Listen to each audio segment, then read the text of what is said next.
दोस्तों, आपका स्वागत है आपके अपने YouTube चैनल कनक आवाज में।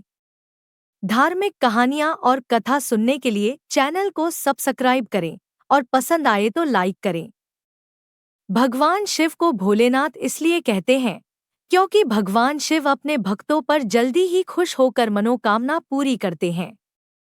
सावन का माह चल रहा है, लोग शिवजी को खुश करने के लिए पूजा पाठ कर रहे हैं। क्या आप जानते हैं सच्ची भक्ति क्या होती है? भगवान किसे सच्चा भक्त मानते हैं? अगर आप भी शिवजी के सच्चे भक्त हैं तो जय शिव जरूर लिखें। भगवान शिव की कहानी के माध्यम से सच्ची भक्ति क्या होती है, आइए समझते हैं। वीडियो के अंत तक बने रहना। जय भोलेनाथ। एक नगर में भगवान शिव का एक भव्य मंदिर था, जहां हर वर्ष दूर दूर से भक्तजन शिवजी के दर्शन के लिए आते रहते थे। श्रावण का महीना था। दूर दूर से कावड़िए कावड़ लेकर भगवान शिव को जलाभिषेक करने आए हुए थे। मंदिर का परिसर भक्तों की भीड़ से भरा हुआ था। तभी अचानक आकाश में बिजलियां हुई और सोने का एक थाल उतरा। उसी के साथ एक भविष्यवाणी हुई कि जो कोई भगवान शंकर का सच्चा भक्त और प्रेमी होगा उसी को यह थाल मिलेगा। मंदिर के परिसर में उपस्थित सभी लोगों ने यह भविष्यवाणी सुनी। धीरे धीरे सभी इकट्ठे हो गए। जो लोग मंदिर की व्यवस्था देखते थे, उन्हें तो पूरा विश्वास था कि यह थाल हमें मिलेगा, इसलिए वे सबसे आगे जाकर खड़े हो गए। सबसे पहले एक पंडित जी आए और बोले, देखिए, मैं प्रतिदिन महादेव का अभिषेक करता हूँ, अतः मैं ही भोलेनाथ का सबसे निकटवर्ती प्रेमी और भक्त हूँ। इसलिए थाल मुझे मिलना चाहिए। इतना कहकर पंडित जी ने थाल उठाया। जैसे ही पंडित जी ने थाल उठाया, थाल पीतल का हो गया। यह देखकर पंडित जी बड़े लज्जित हुए।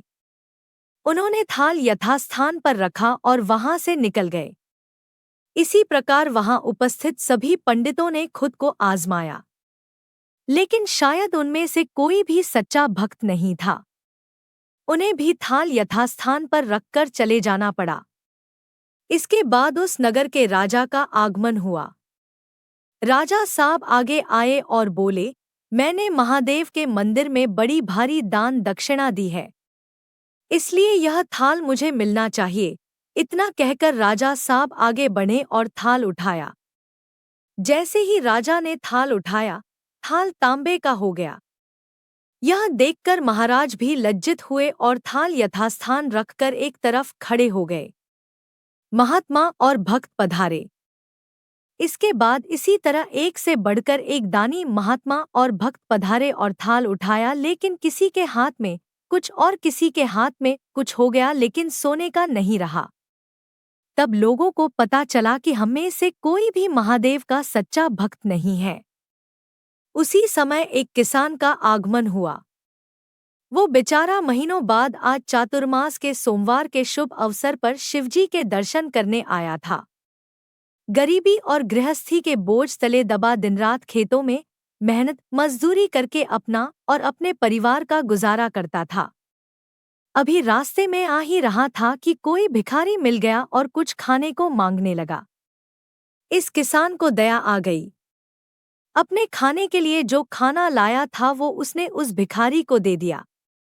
थाल के बारे में इसने भी सुना था, लेकिन इसने उस ओर कोई ध्यान ही नहीं दिया। सीधा मंदिर में गया और महादेव का पूजन करके बाहर आ गया। परिक्रमा करके जाने को हुआ, तभी पीछे से एक व्यक्ति बोला, भाई, तुम भी थाल को उठाकर देख लो। हो सकता है तुम ही वह सच्चे भक्त हो जिसके लिए यह थाल आया है। किसान को लगा वह व्यक्ति उसका मजाक बना रहा है।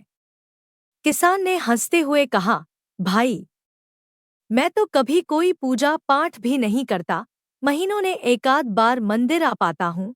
मैं कायका का सच्चा भक्त। वह अजनबी बोला, भाई, हम तो देख चुके हैं। हमारी भक्ति तो 2 कौड़ी की भी नहीं है। अब तुम भी अपना हाथ लगाकर देख लो। सोने का थाल मिले न मिले, किंतु पता चल जाएगा कि तुम्हारी भक्ति में कितनी सच्चाई है। लोगों के बहुत आग्रह करने पर आखिर उस भोले भाले किसान ने जाकर थाल उठा ही लिया। जैसे ही उसने थाल उठाया, लोगों के आश्चर्य का ठिकाना नहीं रहा। सोने का थाल रोशनी से चमचमाने लगा। यह देख सब लोगों में खुशियों की लहर दौड़ गई।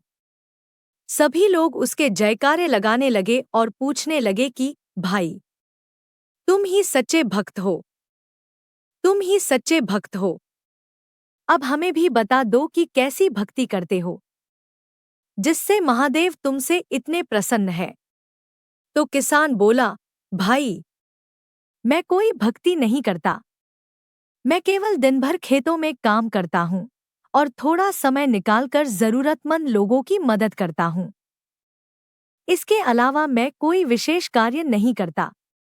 लोग पूछने लगे, तुम लोगों की मदद क्यों करते हो? हंसते हुए किसान बोला, सुकून। दूसरों के चेहरे पर मुस्कान देखकर मुझे जो आनंद और खुशी होती है, उसे मैं शब्दों में बयान नहीं कर सकता। शायद यही कारण है कि महादेव मुझसे खुश है। इसलिए हमेशा याद रखे, सत्कर्म का आरंभ भी आनंद से होता है और अंत भी आनंददायक होता है। दुष्कर्म का आरंभ भी दुख से होता है और अंत भी दुखदायक होता है। आप सैकड़ों मील की यात्रा करके भी दूसरों का दिल दुखाते हैं तो आपकी वह तपस्या, साधना और महादेव का दर्शन धूल के बराबर है।